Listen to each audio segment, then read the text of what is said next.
ലോകത്തുള്ള സർവ്വ നന്മകളും നിനക്കുണ്ടെങ്കിലും 1000 കൊല്ലം നീ നിസ്കരിക്കുകയും ഉഹദ് മലയോളം നീ സ്വർണം ദാനം ചെയ്യുകയും നീ ജീവിച്ച വർഷം മുഴുവൻ ഹജ്ജ് ചെയ്യുകയും ഒരു ദിവസം പോലും ഒഴിവാക്കാതെ നോമ്പെടുക്കുകയും എല്ലാ ഇബാദത്തുകളും നീ ചെയ്യുകയും ഉറക്കമില്ലാതെ നീ 1000 കൊല്ലം അല്ലാഹുവിനെ ആരാധിക്കുകയും ചെയ്തിട്ടുണ്ടെങ്കിലും ശിർക്ക് ചെയ്തുകൊണ്ടാണ് നീ അല്ലാഹുവിന്റെ അടുത്തെത്തുന്നത് എങ്കിൽ ആ നന്മകളിൽ ഒന്നുപോലും അല്ലാഹു സ്വീകരിക്കുന്നതല്ല.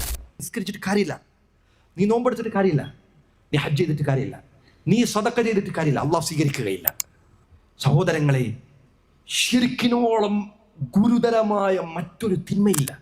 സഹോദരങ്ങളെ, എൻ്റെ പ്രിയപ്പെട്ട മുസ്ലിം സഹോദരങ്ങളെ, നിങ്ങൾ ചിന്തിക്കുക, അല്ലാഹു അല്ലാത്തവരോട് തേടുക എന്ന്, അല്ലാഹു അല്ലാത്തവരോട് പ്രാർത്ഥിക്കുക എന്ന്, അല്ലാഹു അല്ലാത്തവരോട് സഹായം തേടുക എന്ന്, അല്ലാഹു അല്ലാത്തവർക്ക് നേർച്ച നേരുക എന്ന് ഇബാദത്തായി, ആരാധനയായി സ്ഥിരപ്പെട്ട എന്തൊരു കാര്യമുണ്ടോ, ഏതൊരു ഇബാദത്തുണ്ടോ, അത് അല്ലാഹു അല്ലാത്ത ഒരാൾക്കൊരാൾ നൽകിയാൽ അവൻ മുശ്രിക്കാൻ, അവൻ ഇസ്ലാമിൽ നിന്ന് പുറത്തു പോകുന്നതാണ്.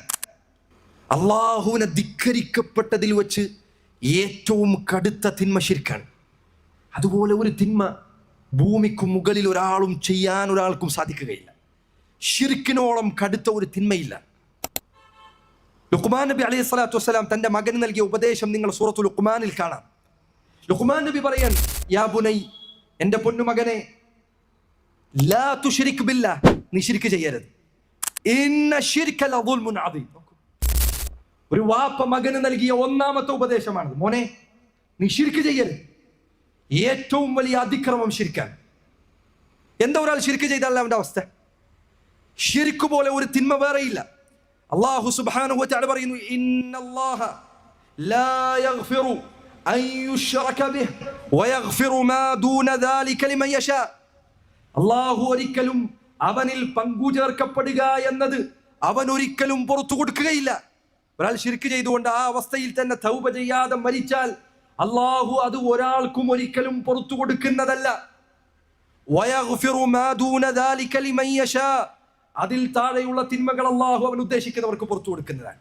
നീ ചിന്തിക്കുക, അല്ലാഹുവിന്റെ അടുത്ത് പരലോകത്ത് സർവ്വ തിന്മകളുമായി നീ ചെന്നെത്തിയാലും അവൻ ചിലപ്പോൾ നിനക്ക് പുറത്തു നൽകിയേക്കാം. എന്നാൽ ശിർക്കുമായി നീ അല്ലാഹുവിന്റെ അരികിൽ ചെന്നെത്തിയാൽ ലോകത്തുള്ള സർവ്വ നന്മകളും നിനക്കുണ്ടെങ്കിലും 1000 കൊല്ലം നീ നിസ്കരിക്കുകയും ഉഹദ് മലയോളം നീ സ്വർണം ദാനം ചെയ്യുകയും ഉറക്കമില്ലാതെ നീ 1000 കൊല്ലം അല്ലാഹുവിനെ ആരാധിക്കുകയും ചെയ്തിട്ടുണ്ടെങ്കിലും ശിർക്ക് ചെയ്തുകൊണ്ടാണ് നീ അല്ലാഹുവിന്റെ അടുത്തെത്തുന്നത് എങ്കിൽ ആ നന്മകളിൽ ഒന്നുപോലും അല്ലാഹു സ്വീകരിക്കുന്നതല്ല.